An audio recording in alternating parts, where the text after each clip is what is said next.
Bienvenue, chers téléspectateurs, téléspectatrices de l'émission Majuscule Propos. Aujourd'hui, nous allons parler des événements de Kichiché. Certains ont parlé des massacres de Kichiché, mais nous avons préféré parler des événements de Kichiché pour savoir vraiment, y a-t-il eu des massacres à Kichiché? Si massacres il y a eu, qui sont les responsables de ces massacres? Et surtout, lorsqu'on parle de massacres de Kichiché, comment est-ce que les choses se sont exactement déroulées? Nous allons revenir vers la fin de l'année 2022. Nous sommes au mois de novembre. C'est à ce moment-là que les événements se déroulent, notamment dans les 10 derniers jours du mois de novembre. Nous allons, dans cette émission, suivre les reporters qui ont été sur place, les chercheurs, les activistes des droits de l'homme. Nous allons entendre par leur bouche les gens qui ont côtoyé les témoins oculaires, les habitants des Kichiché, comment est-ce que les choses se sont déroulées dans ce studio. Nous sommes avec Marc. Marc, il est reporter depuis plus de 25 ans maintenant au niveau de la région des Grands Lacs, journaliste, reporter. Il a été à Kichiché. Bonsoir et bienvenue Marc. Bonsoir.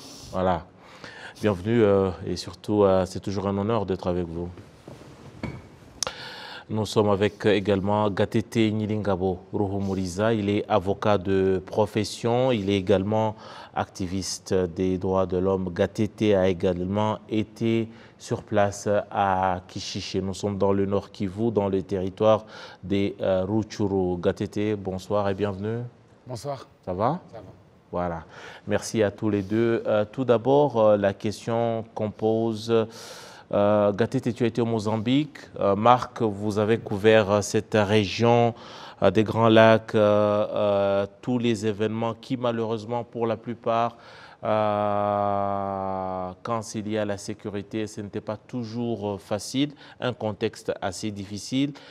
D'abord, à tous les deux, la question que je pose, en entrant en Kichiché, avez-vous découvert une cité hantée par les morts, comme cela a été décrit par les chaînes internationales, le gouvernement du Congo? Gatete, quand tu es entré à Kichiché, tu as senti une cité, une localité qui pleurait ses morts ou hantée par des massacres récents?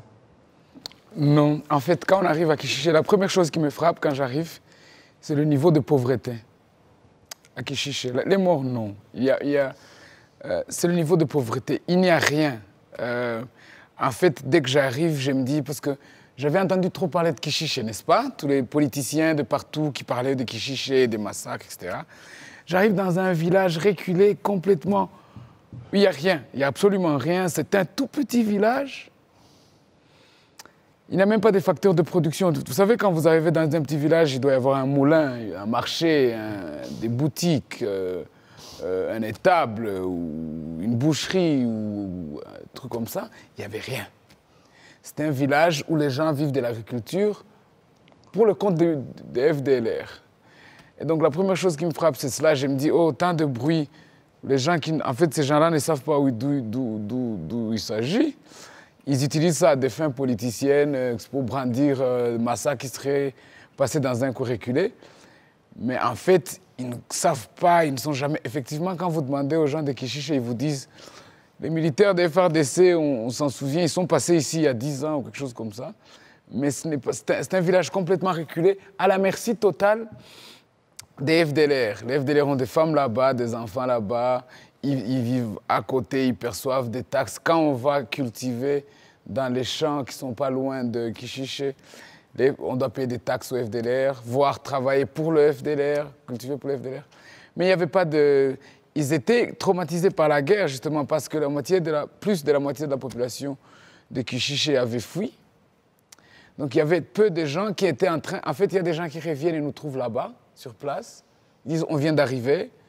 Vous venez d'où? Ils disent qu'ils viennent généralement des Bambo, qui est un village pas loin. Donc les gens reviennent pendant qu'on est là. Et ils nous racontent périple en revenant. Donc quand on est là, il y a une vingtaine de gens qui arrivent. Marc, vous êtes journaliste, reporter. Déjà, c'est une zone pas facile vu le contexte. Reporter, journaliste que vous êtes, dans quelles circonstances êtes-vous arrivé là-bas sur place? C'était quoi votre quête en allant à Kichiché? Déjà que nous, on a entendu dans les grands médias, le gouvernement du Congolais avait fait un rapport, un communiqué parlant de 200 et quelques morts, et puis on est revenu à une centaine de morts. Puis on ne savait pas exactement c'était quoi la situation. C'était quoi votre quête en allant à Kichiché en tant que journaliste? Bon, moi, ma quête, c'était de savoir ce qui s'était passé. Donc, quels événements s'étaient déroulés là-bas. Donc, c'est ça, en fait. Quand tu voyages dans une zone comme ça, tu peux t'attendre à tout. Donc, on ne savait pas qu'il y a eu tellement peu de victimes. On ne savait pas ça. Donc, moi, je croyais plutôt que la violence était plus grave donc, dans le village que ce qui s'est passé pendant les combats entre les FDLR et les M23. Ce sont des a priori que vous avez tirés d'où? Parce que vous attendiez au pire, comme à vous entendre, vous attendiez à... Parce qu'on s'attend à tout, on lit les communiqués qui disent qu'il y a eu 130 et quelque chose de morts. Donc, un communiqué fait par les Nations Unies. Donc, il y a après d'autres qui s'expriment à Kinshasa pour des raisons ou d'autres raisons qu'il y a eu presque 300 morts.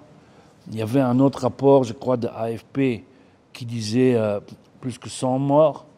Il y a eu des gens qui ont dit 50 morts. Donc moi je m'attendais à plus de morts. Donc croyez-moi, bon, on s'attend toujours à ça. Donc mais entrer dans le village, qu'est-ce que j'ai vu? Le premier constat, c'est que le village était à moitié vide. Gaté, tu disais, oui, c'est un petit village où tout le monde est pauvre, mais je connais bien la région. Comparé avec d'autres images dans la même région, Kichiché était quand même mieux développé que d'autres villages que je connais là-bas. Parce que Kichiché, c'était vraiment un endroit où les FDLR se sont installés au cours de toutes les années qu'ils étaient au Congo. Qu'ils sont au Congo? Qui sont au Congo. Ils se sont mariés avec des Congolaises, avec des Congolais. Donc, ils ont eu leurs enfants là-bas et ils travaillent sur les champs. Et comme Gatete le dit, c'était une arrière-base pour les FDLR, d'où ils organisaient leur business. Donc, un business qui rapportait d'ailleurs beaucoup d'argent, parce que ce n'est pas uniquement l'agriculture, c'était aussi la production du charbon de bois. Les FDLR, les militaires qui étaient dans les parages, donc ils visitaient leur famille, parce que leur famille vivait à Kichiché, comme il y avait d'autres qui avaient leur famille à Bambo et dans d'autres villages à côté. Donc, c'est ça. Donc, alors, Marc, tout de même, vous êtes arrivé sur place à la quête de la vérité sur les événements de Kichiché ou entre guillemets les massacres de Kichiché.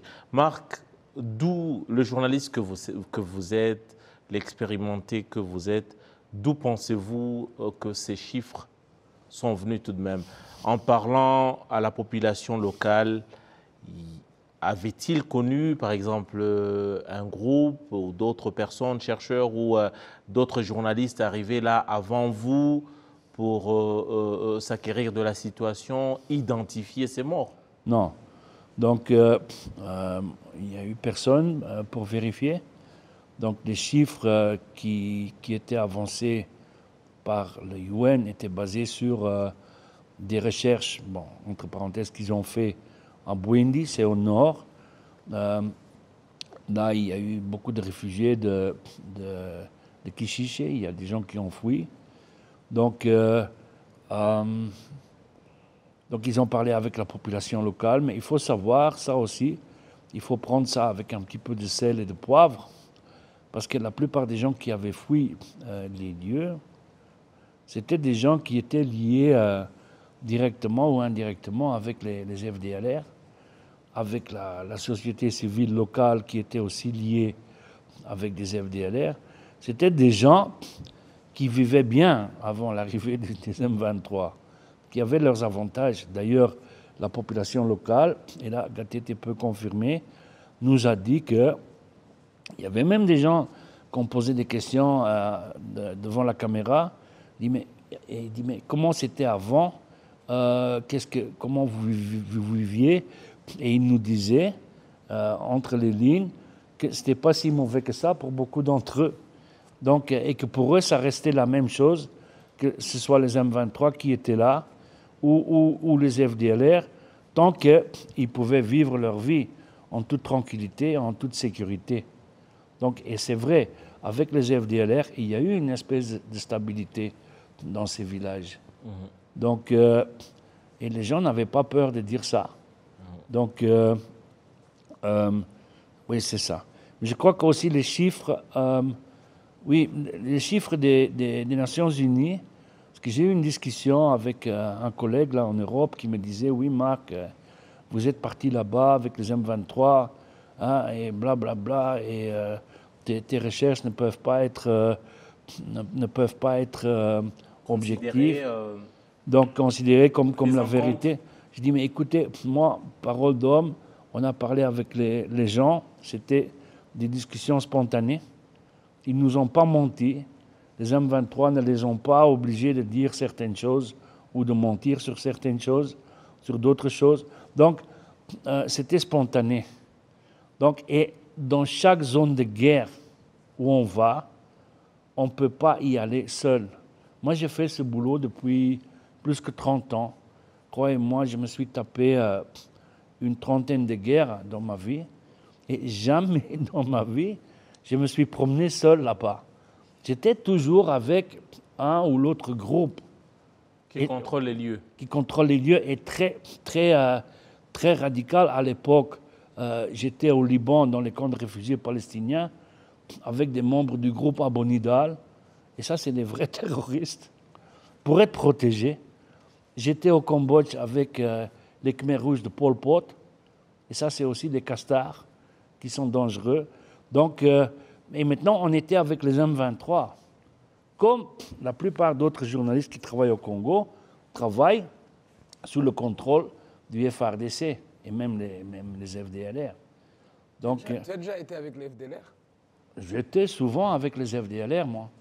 Donc, je connais les FDLR, je connais une partie de leurs commandants. J'étais avec eux au Massissi. J'étais avec eux, même à l'époque, dans la brousse au Congo, à Tingi-Tingi, Lubutu. J'étais avec les Interahamwe aussi dans les camps de réfugiés à Goma. Donc, je connais beaucoup d'entre eux. Donc, on travaille avec un réseau de gens, donc des chercheurs au Congo, qui sont en contact avec eux pour avoir accès.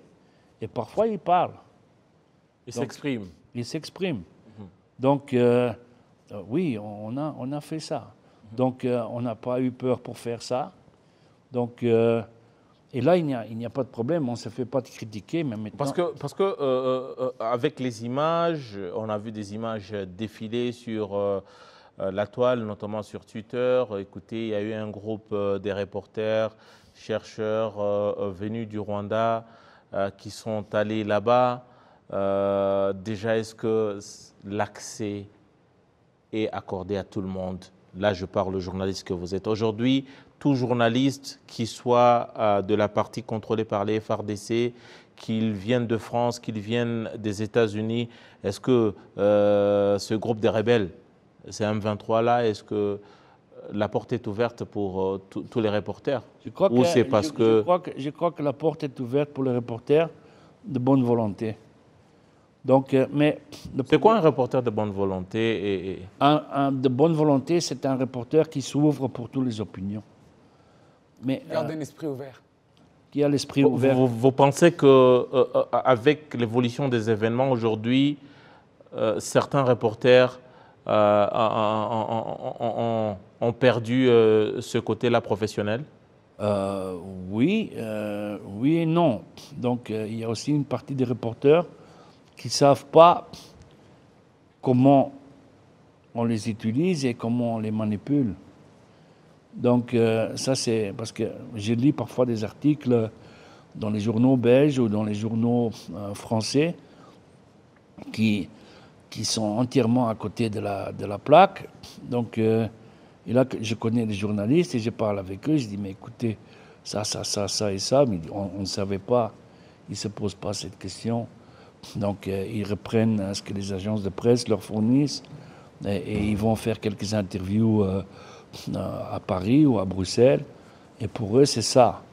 Donc, je crois qu'il y a des journalistes qui sont de bonne volonté, mais et maintenant aussi, donc Kinshasa refuse accès à tous les journalistes qui veulent entrer dans cette région. Donc, avez-vous des preuves de vos allégations, Marc? Oui. Quand vous dites que le gouvernement de Kinshasa refuse... Hier encore, j'ai parlé avec un collègue à Goma qui nous dit que, bon, on est en stand-by, on ne peut pas bouger, donc on ne peut pas y aller. Donc, y a-t-il une volonté manifeste des reporters, des journalistes du côté de la partie contrôlée par le gouvernement de Kinshasa, d'aller voir de l'autre côté? Oui. Par exemple, d'ailleurs, les événements à Lumangabo, hier et avant-hier, la presse locale n'était pas invitée. Et le gouvernement disait qu'il ne pouvait pas garantir la sécurité. Mais pourtant, il y a la présence des forces de la région qui sont sur place. Il y a la MONUSCO dans les... Il y a juste quelques caméramans et quelques photographes qui sont liés au East African Force et qui sont partis là-bas. Donc, c'est aussi, bon, pour les M23 aussi, logistiquement, c'est un boulot d'accompagner une petite équipe de journalistes parce qu'ils doivent garantir leur sécurité. Donc, c'est clair qu'ils ne peuvent pas faire ça pour tout le monde. Et là, ils vont choisir les gens qui connaissent bien, qui savent qu'ils sont aptes à les suivre et qui savent qu'ils sont connus par eux. Parce qu'ils sont physiquement capables de marcher. Parce que oui, et moi, j'étais presque pas physiquement capable de marcher. Parce qu'à un moment donné, on est arrivé quelque part. Marc venait d'avoir une... Il venait de l'hôpital. Il venait de passer quelques jours à l'hôpital juste avant qu'on parte. Donc on a dû marcher beaucoup. Tu sais, il n'y a pas de routes, etc. Donc ça aussi, c'est un détail. Donc, et moi, j'ai parlé avec... quand je suis rentré, il y avait une équipe de télé de Vice News qui me contacte ici à Kigali. Je dis, écoutez, je viens de rentrer de chez M23. Eux, ils étaient partis à Bunagana, mais ils n'ont pas pu progresser. Pourquoi ? Il faut aussi savoir s'y mettre avec ces gens. Tu comprends? Comme tout groupe rebelle qui contrôle une zone quelconque. Oui. Moi, j'ai travaillé, par exemple, à l'époque, beaucoup avec les Kurdes. Hein? Donc, en Irak et en Iran, ils ne prenaient pas chaque journaliste comme ça non plus. Donc, ils doivent d'abord savoir si tu es cool. Tu comprends? Même la même chose avec d'autres groupes comme les Khmers rouges. Marc, ça signifie quoi, cool? Parce que... Cool, ça veut dire que tu es apte et que tu es flexible et que tu peux t'ouvrir pour d'autres opinions. Voilà. Justement, il y a le reporter que vous êtes qui parle et surtout des conditions dans lesquelles vous avez travaillé. Mais je me retourne à vous, Gatete. Vous êtes avocat, vous êtes activiste des droits de l'homme. Mais c'est aussi une région que vous connaissez depuis longtemps aussi. une région où vous avez grandi. Vous vous êtes dit, on ne s'arrête pas qu'au niveau des reportages, des documentaires, mais il fallait fournir un rapport scientifique pour prouver aussi les faits, parce que vous n'êtes pas journaliste comme Marc, vous êtes scientifique, vous êtes un scientifique, vous vous êtes dit qu'il fallait mettre en place un rapport. Déjà, ce rapport-là, GATT, c'est une trentaine de pages, presque.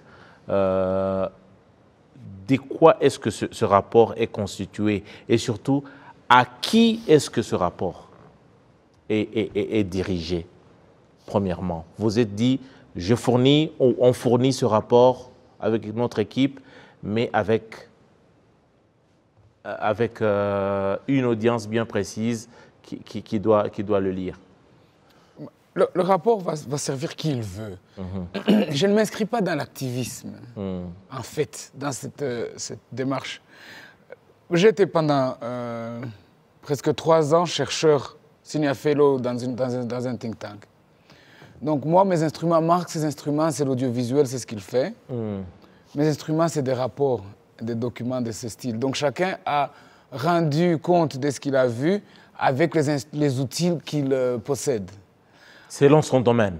Non, enfin, presque. On a recueilli les mêmes informations, on les a traitées différemment. Le succès de ce qu'on a fait est justement concentré dans le mélange des deux approches. Parce qu'ils ont vu le rapport. La recherche scientifique basée sur les faits, et aussi le travail professionnel d'un journaliste qui aussi est basé sur les faits, les témoignages des témoins. Avec des images vivants. de GATT. Oui, GATT. Donc, voilà. Donc, si quelqu'un lit le rapport, il se dit, mais oui, d'accord, mais ces réponses, parce que moi, c'est quoi mon rapport? C'est le recueillement des témoignages des gens. Je ne donne pas vraiment mon opinion dans ce rapport. Je ne donne vraiment pas mon opinion. C'est un rapport qui est basé sur les témoignages. Vous donnez la parole. Reproduction. Vous donnez la parole aux habitants de Kishiché. Et je constate des lieux, avec Marc. Donc, ce qui est intéressant, c'est que quand vous lisez notre rapport, il a des endroits où on dit tel a dit ceci, tel a dit cela, tel a dit cela. Donc, ça, ce sont les habitants de Kishiché. Mais les gens se disent, mais dans quelles conditions cette personne a répondu ceci? C'est là que la vidéo complète, parce que vous voyez les conditions dans lesquelles cette personne est. Donc, les personnes qui vont nous... Pas avec une arme sur la tempe. Voilà. Par exemple, je pose la question... Sur la tête, oui. Par exemple, d'abord, la plupart des témoignages, on les recueille dans une salle, de toute la population disponible. On voit la population assise dans la salle, en train de raconter, et d'autres qui se rappelaient aussi de quelques petits détails. Qui se complètent. Qui se consultaient, qui se complètent. Et qui ont des mimiques et des body language qui montrent qu'ils sont libres. Par exemple, j'essaye de faire l'avocat du diable. Donc, déjà, écoute, je pars de Kigali, avec quoi dans ma tête?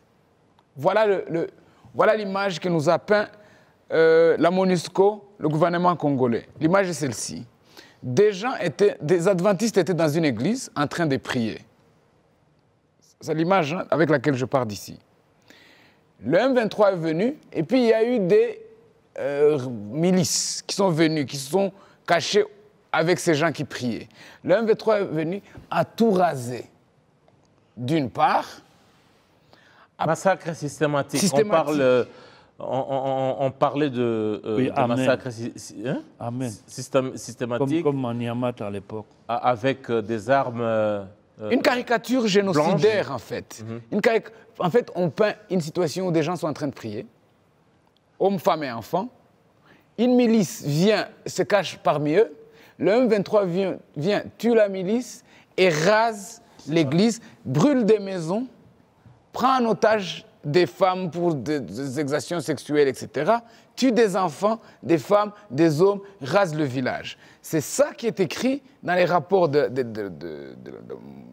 n'y a vraiment pas des rapports, c'est des communiqués, des informations. Ils n'ont pas de rapports, mais comme les 6 millions ou 10 millions de morts au Congo, on ne vous dira jamais il s'agit de John, James et Harry et Tom.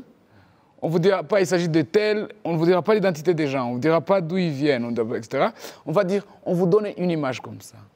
Alors moi, donc, vous, Gatete, parce que la question, je l'ai posée tout à l'heure à Marc aussi et à vous, vous êtes, c'est avec, vous aviez c'est cette image que vous aviez à l'esprit, comme on dit en anglais, et Ghost City. C'était une cité hantée par les esprits, les démons, les morts. Il y a un film de Francis Ford Coppola qui s'appelle Apocalypse Now, Redux. C'est un film, il a fait un film pour s'opposer à la guerre au Vietnam. Il a fait un film, c'est l'horreur. Je pars avec une idée de Apocalypse Redux, tu vois. Qu'est-ce qui se passe? Ce qui se passe, c'est que déjà, je comprends pourquoi le M23 se bat pour les communautés rwandophones, peut-être qu'on va y arriver. Leur cahier de charges. Oui. Mais maintenant, je me dis, mais comment est-ce qu'un groupe qui se bat pour faire entrer des citoyens ou des gens de leur famille qui sont dans les camps de réfugiés, pourquoi ils s'adonneraient à des massacres, d'une part. D'autre part, pourquoi ils prendraient des femmes en otage? Pourquoi ils tueraient des enfants? Pourquoi? Mais je vais voir. Tu étais perplexe au fond de toi. Alors j'arrive. Déjà, on arrive par une gymnastique que je ne vais pas dévoiler ici parce que je vais permettre aux autres, après nous, d'utiliser la même gymnastique clandestine pour pouvoir y arriver. Parce que c'était pas, on n'est pas allé avec des visas, avec des trucs en public, avec des 4x4 qui nous escortent comme si on était des... C'est aussi la question qu'on pose les autres. Non. Certains autres confrères disent comment, dans quel cadre ces gens sont arrivés là-bas, tout ça. Je pense que journaliste... Quand on est allé au Mozambique, on est allé dans un avion, ensuite dans un char de combat, ensuite on a très bien été encadré, on a été bien nourri, etc. Et on était dans le cadre d'une guerre encadrée par les Nations Unies, l'Union africaine, etc. Donc c'était un truc officiel. Cette fois-ci, on est allé en toute clandestinité. Je me rappelle un jour, j'ai voulu traverser de l'Égypte pour aller en Palais... il y a très longtemps, je voulais passer dans une tunnel pour me trouver en Palestine. Pour te retrouver à Gaza? Oui, ça n'est pas arrivé. Quelqu'un m'a dit arrête, c'est une aventure de trop. J'ai déjà été sur une barque pressée de traverser pour aller en Espagne.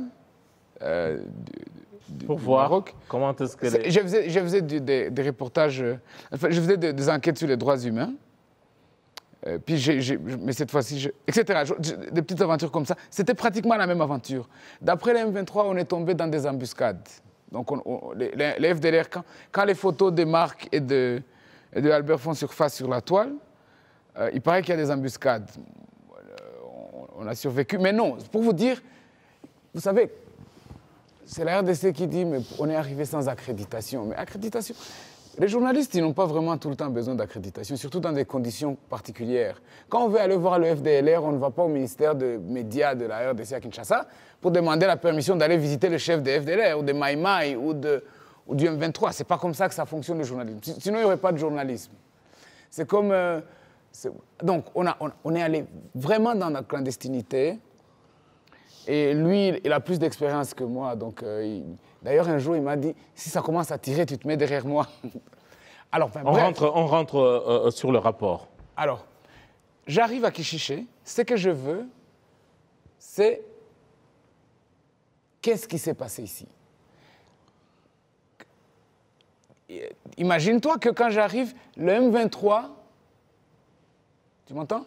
Ouais. Le M23 veut me dire leur version.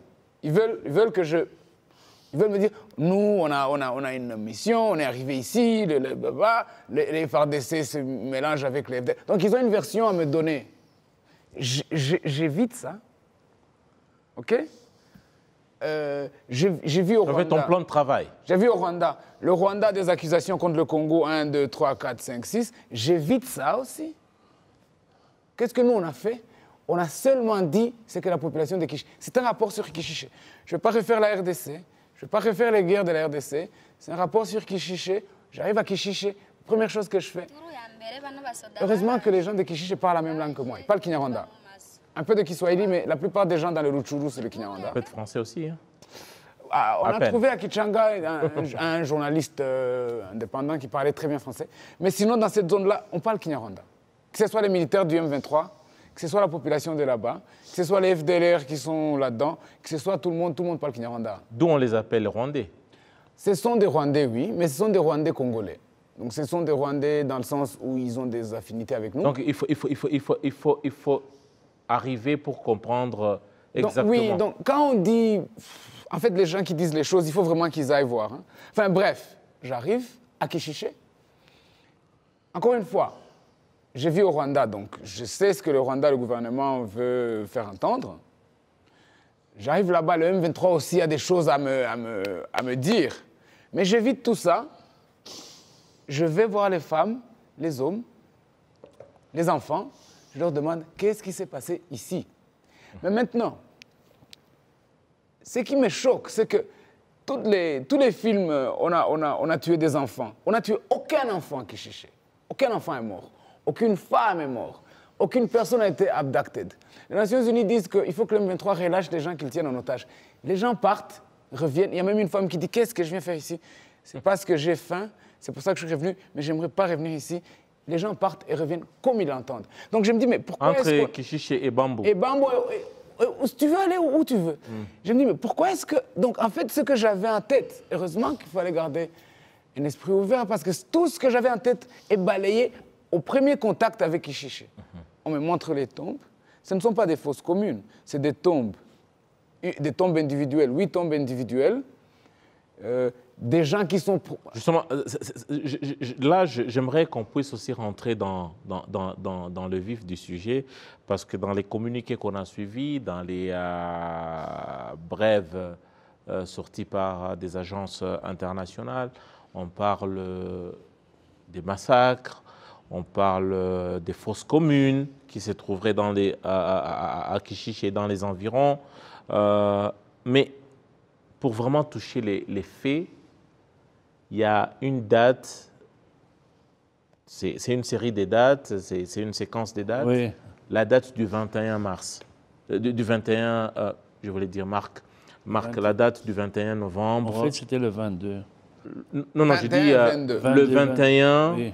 quand les M23 entrent dans la ville, ou Non. dans la localité. Vous avez lu le rapport? Non, Bien je peux t'expliquer ce qui s'est passé. Non, justement, c'est ce que je veux dire. Oui. La date du 21, le M23 entre à Kishiché. Marc, c'était très important pour les journalistes que vous êtes de savoir, de vous faire un film de l'entrée des rebelles dans une cité. OK. Et aussi, très important, la date du 22 où on parle de cette extermination systématique à Kishiché. Décrivez-moi un peu, selon les témoignages recueillis, à quoi ressemblait l'entrée d'un M23 des gens dans la cité? Donc, en plus, les Maïmaï et les FDLR sont partis attaquer M23. Ils étaient positionnés à Bambo. Village d'à côté. Le village à côté, j'ai encore regardé sur Google Maps, c'est à 6-7 km. Il y a beaucoup de collines. Il y a une route qui va là-bas. Donc, M23 a riposté ça. Ils ont poursuivi les FDLR jusqu'à Kishiché. Il y a eu un combat à Kishiché, mais un petit combat. Dans la cité ou aux environs? Et autour. Ils ont chassé les FDLR à Kishiché, mais il y avait peut-être quelques morts, des militaires, etc., mais pas les civils. Alors ils ont poursuivi les FDLR dans les collines autour de Kishiché. De Kishiché, où avant, FDLR était positionné. Ils avaient des camps là-bas. Alors, ils ont laissé juste... Donc, ils ont laissé Kishiché derrière eux? Non, pas complètement. Ils ont laissé quelques éléments M23 là-bas. Ces éléments M23, après quelques jours... Nous sommes à quelle date quand vous dites quelques Donc là, c'est jours? le 22, c'est vers le 27-28. Ils ont vu que les Maïmaï et les FDLR rentraient. Donc, ils faisaient le tour... Les contourner? Contourner, parce que Kishiché était pas protégé pratiquement. Donc les éléments M23, ils ont dit, oh, il y en a quand même beaucoup qui viennent. On va prévenir les autres M23 qui étaient dans les collines. Et là, M23... Ils sont sortis. Les quelques éléments qui étaient à Kichiché sont sortis pour aller alerter les autres. Les Ils autres. sont revenus, ils se sont organisés, ils ont lancé une attaque. Et c'est pendant cette attaque-là, C'est la deuxième attaque la sur deuxième Kichiché. attaque, qu'il y a eu dans l'échange de tirs des civils morts.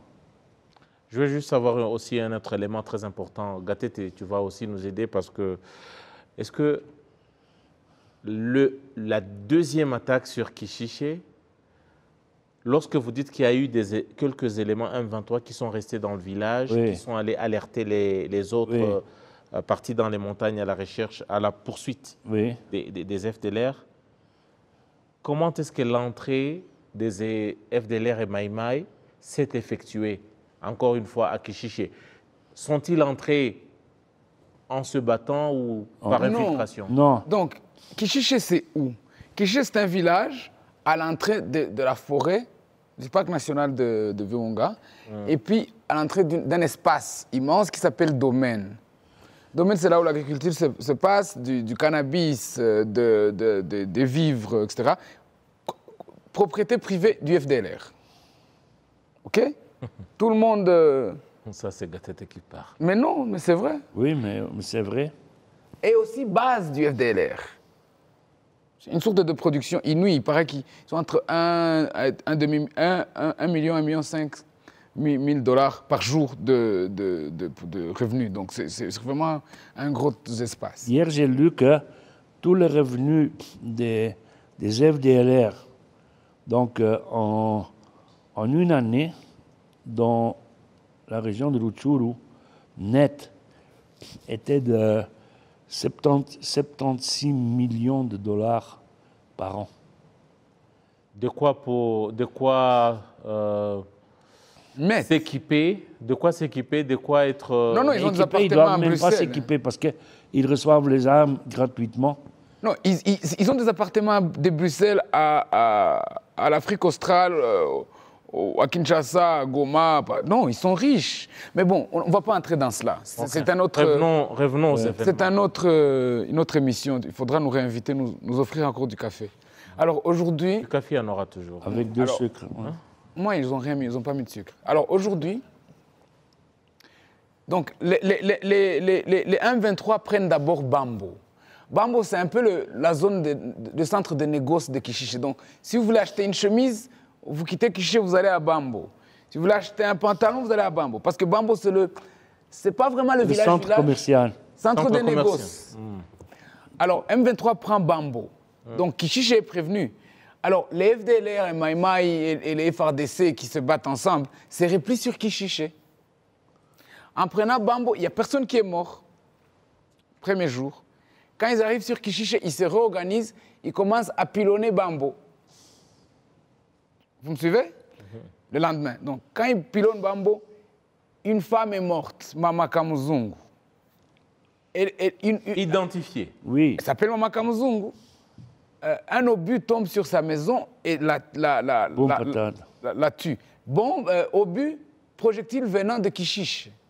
Par le groupe qui est à Kichiché. Maïmaï, FDLR, FRDC.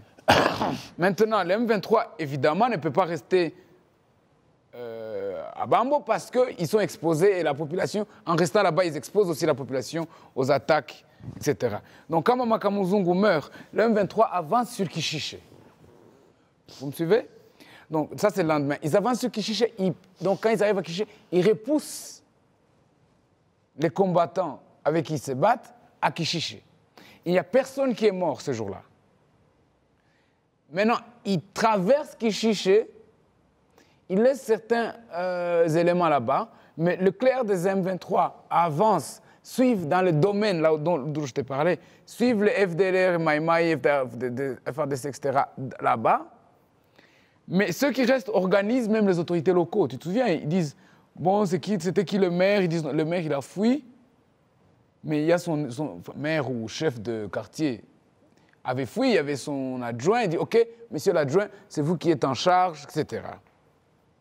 La population a fui, mais à moitié cette fois-ci.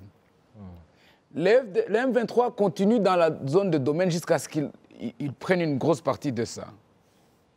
Maintenant, quand ils arrivent,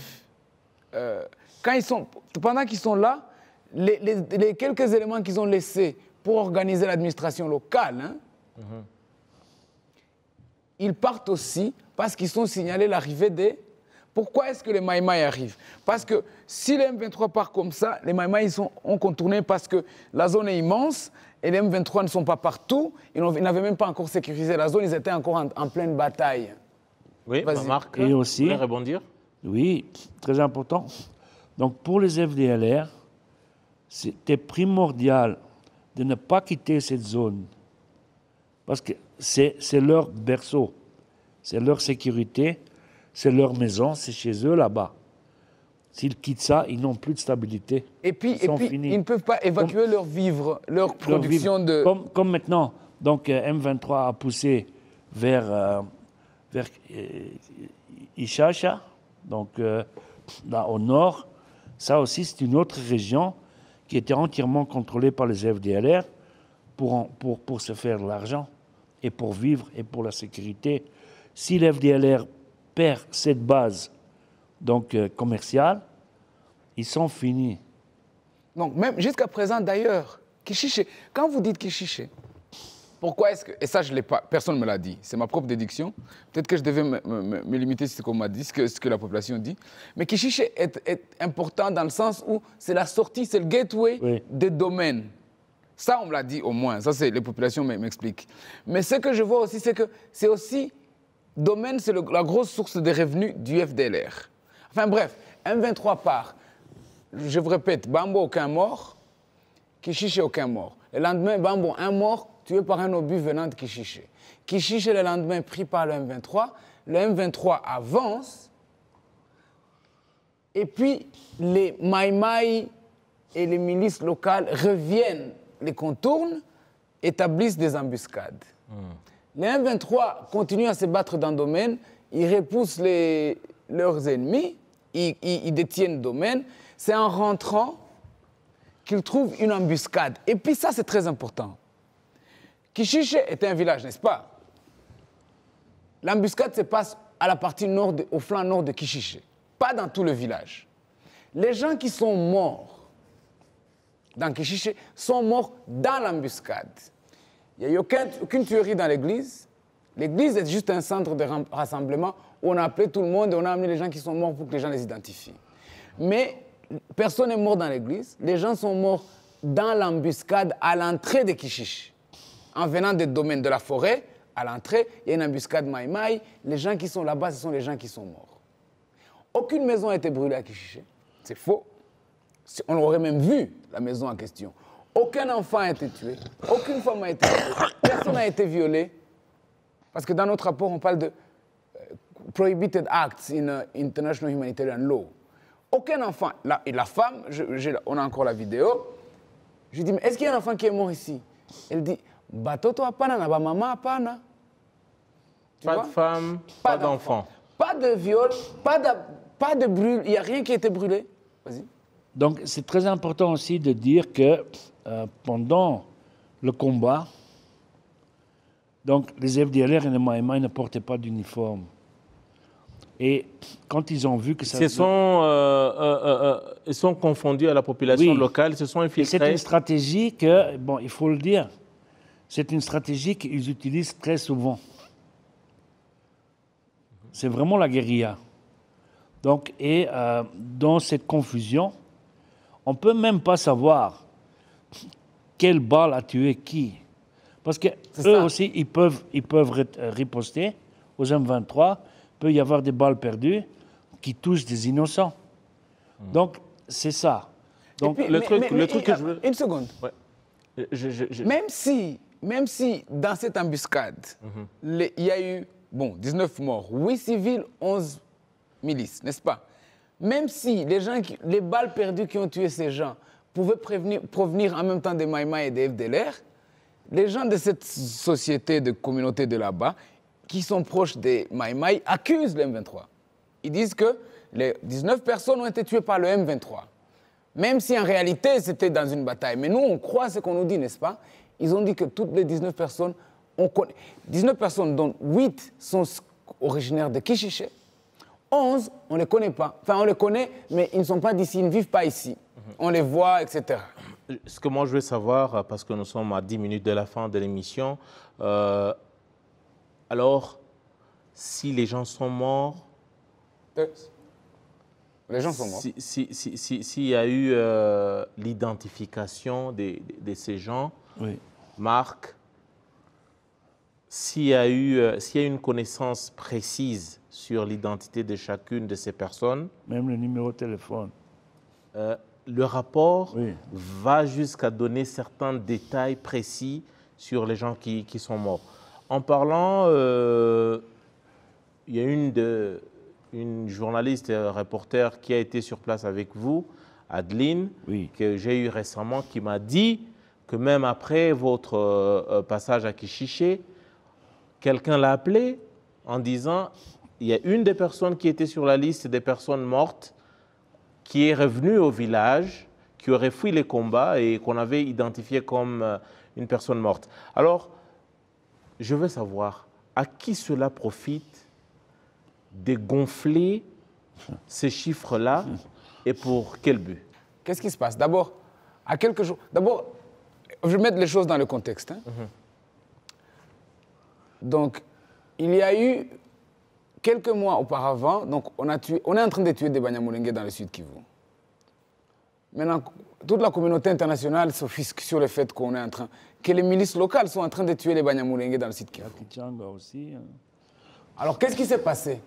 Quand la pression était grande sur le fait qu'on extermine des Tutsis du haut plateau dans le sud Kivu, Mukwege, qui est le prix Nobel de la paix, a inventé des massacres de Kipupu. Massacre de Kipupu. On est dans le sud Kivu. Ces massacres, quand ils ont fait cela, ils accusent l'ONU, la MONUSCO, d'avoir abandonné des peuples et que les Banyamulenge sont venus massacrer des gens à Kipupu. En réalité, il n'y a pas eu... Donc, l'ONU va à Kipupu. Je veux que nos téléspectateurs écoutent ceci. L'ONU va à Kipupu avec le gouvernement congolais. Ils se rendent compte qu'il y a eu 15 morts qui sont membres de la milice Mai Mai. L'ONU. Mais Mukwege, entre-temps, avait fait des conférences de presse, il avait fait des tweets, le gouvernement congolais, etc., etc. En réalité, il y a eu des massacres de Banyamulenge. Mais les massacres de Banyamulenge, dans cette confusion, les massacres de Banyamulenge, on n'en parle plus. Une année plus tard, la représentante, la vice-secrétaire générale des Nations Unies pour la prévention du génocide, dont l'équipe j'ai vue d'ailleurs, va en RDC et nous sort un communiqué, ok, en disant halte au massacre des Tutsis au Congo. Il a été clair. Il a été clair dans son rapport. Les Tutsis sont en train d'être exterminés au Congo. Ils sont un rapport. 2 jours plus tard, on invente les massacres de Kishiché. 2 jours plus tard. C'était pour peut-être... Je vous donne les faits. Les gens peuvent déduire. J'ai confiance aux gens qui nous écoutent. Donc, qu'est-ce qui se passe? Et nous, en fait, pourquoi ils inventent des massacres de Kishiché? Parce qu'ils sont conscients qu'il n'y a personne qui va aller sur place. Et qu'entre-temps, ça va les permettre de naviguer le rapport, passer sous silence le rapport de la vice-secrétaire générale des Nations Unies sur la prévention. Génocide, préparation et mise en œuvre d'un génocide contre les Tutsis au Congo. Ça s'appelle, et cela, ça s'appelle de l'accusation à miroir. C'est une technique qui marche depuis l'Holocauste. Ouais. Quand vous êtes en train de tuer un groupe, si on veut vous rendre responsable, vous inventez des massacres que ce groupe aurait commis pour justifier ou noyer les vrais massacres. Donc, quand on est allé à Kishiché, c'est pour ça que le gouvernement congolais s'est fâché contre nous avant même qu'on sorte notre rapport. Donc, on a dit qu'on va mentir. Eux, ils ont menti. Mais ils ont menti en espérant que personne ne va aller vérifier sur terrain. Nous, on a envoyé un questionnaire aux Nations Unies, à la MONUSCO et au mécanisme des Nations Unies sur les droits humains. On a envoyé un questionnaire au gouvernement rwandais. On a envoyé un questionnaire pour le gouvernement congolais. Entre autres, on a demandé au gouvernement, à tout le monde, d'abord aux deux, on dit, vous avez dit qu'il y a eu des massacres. Est-ce que vous pouvez publier d'abord votre rapport? Parce que notre rapport, quelle est la différence? On dit qui est mort. On défie le monde entier à venir nous dire « Ah tiens, vous avez oublié une centaine d'autres gens, ils s'appellent tel et tel et tel et tel qui sont mortes. » Impossible. Cela n'existe pas. Vous confirmez qu'il n'y a pas eu des fosses communes à Kichiché? Impossible. On est allé à Kichiché, on est allé avec la population, on a dit « Montre-nous. » Il y a une chose que je dois dire. Il faut séparer les morts civils avec les morts militaires. Le colonel Julien du M23 m'a dit « Marc, on était en combat avec les FDLR en dehors du village. Là, s'il y a des morts, il y a des morts. S'ils ne sont pas à nous, on les laisse sur place. » FARDC, Maïmaï, FDLR et les alliés, ils sont venus nous attaquer à Bambou. Nous nous sommes défendus et nous les avons poursuivis jusqu'à Kichiché. C'était en date du 22. Alors à cette date, nous avons repoussé l'ennemi et puis quand l'ennemi a fui Kichiché, nous sommes retirés. Nous sommes retirés pour occuper les collines environnantes. Et juste quand nous avons occupé les collines environnantes, il n'y avait pas de problème. Il n'y avait pas de problème. C'était qu'en date du 29 novembre, que l'ennemi, les FARDC, avec leurs alliés, les FDLR, les Maïmaï, sont venus et occupaient encore le village, la localité de Kichiché. Quand nous avons répliqué à leurs attaques, alors c'est lors de ces affrontements qu'il y a eu des balles perdues qui ont atteint certains de nos compatriotes. Évidemment, nous avons perdu 8 parmi nos compatriotes ici à Kichiché, dont nous regrettons jusqu'à présent. Et quand nous avons juste pris connaissance de cette mort de ces 8 de nos compatriotes, nous les avons enterrés avec dignité. Aussi en présence des chefs locaux. Tu comprends? Ils ne vont pas s'amuser à enterrer tout le monde. Donc ça, c'est une chose. Ce qu'il y a eu dans les combats, il y a eu beaucoup de morts. Il y a eu beaucoup d'FDLR qui sont morts. Encore la semaine passée, donc derrière le Niragongo, confirmé, presque 100 FDLR morts. Et ça, ce n'est pas des victimes civiles. Mais attends, Marc, la différence... On s'achemine vers la fin. La différence, c'est qu'un FDLR mort devient un citoyen civil. Oui, pour la société. C'est ça la nuance. Donc en RDC, quand... Vous pensez qu'on jongle, on joue avec les chiffres? Non, on ne jongle pas, c'est clair. Maïmaï, c'est qui? Maïmaï et FDLR, c'est aussi l'agriculteur, c'est aussi le percepteur de taxes, c'est aussi le gars qui vend du charbon, qui cultive du cannabis. Quand ils sont morts, ça devient des civils. Quand ils sont vivants, c'est des combattants. Donc, la nuance aussi. Mais en fait, l'M23 doit s'arranger pour faire la part des choses parce qu'en droit international humanitaire, vous n'avez pas le droit à n'importe quelle circonstance de tuer des civils. J'aimerais qu'on finisse l'émission avec une seule question. Je la répète, il y a eu des massacres à Kichiché? Non. Ou pas, Marc? La réponse est non. La réponse est non. Non. Il y a eu un massacre, c'est quand tu tues des gens avec l'intention de tuer. Il y a eu que 8 civils qui se sont retrouvés dans l'échange de tirs, qui sont tués accidentellement. Oui, it was an accident. Donc, deuxièmement, il n'y avait pas l'intention de tuer ces gens.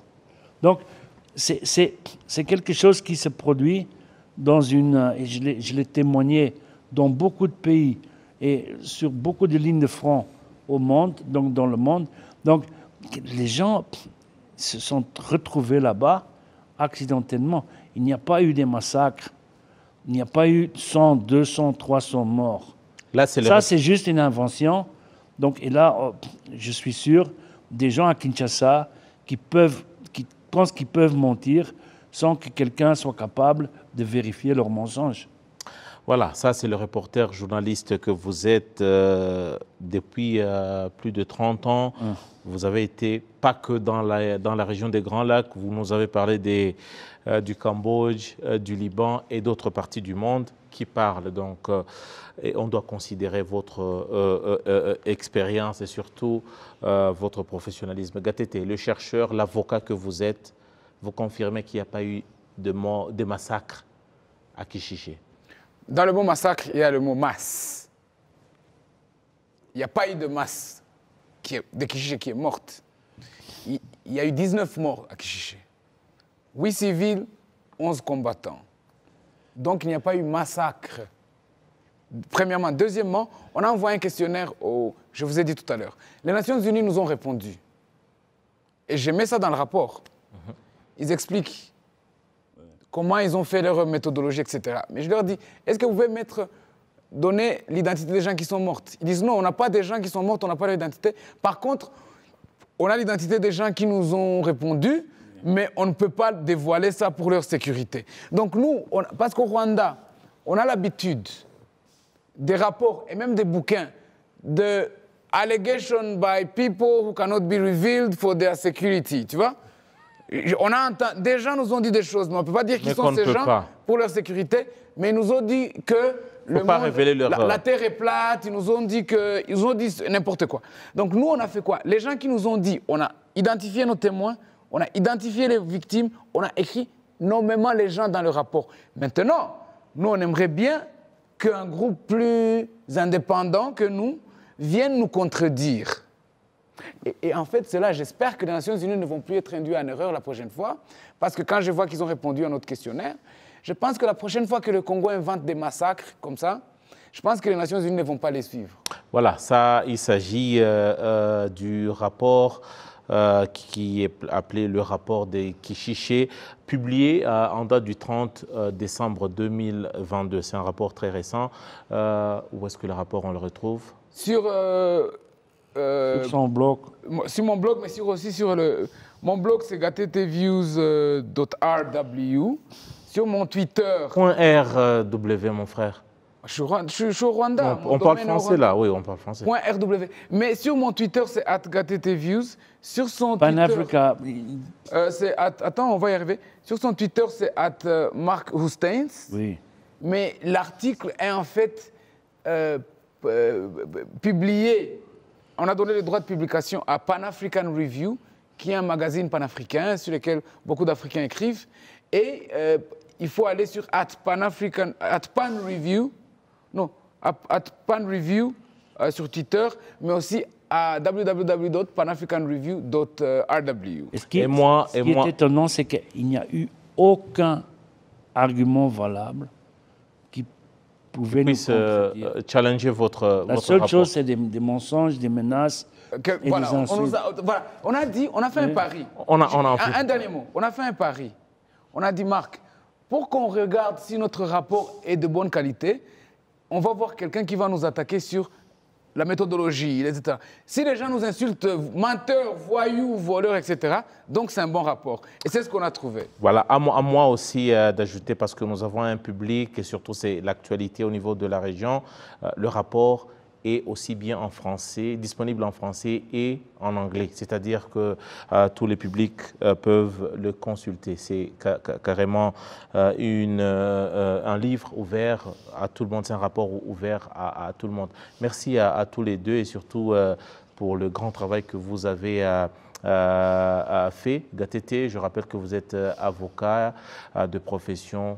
Je parle bien, vous êtes aussi activiste de droits de l'homme, chercheur aussi, c'est très important de le souligner. Merci à Marc aussi, journaliste reporter. Ça va faire plus de 25 ans que vous œuvrez au niveau de la région des Grands Lacs. Grand merci également à Pacifique Rukundo et à toutes les équipes au niveau de la régie.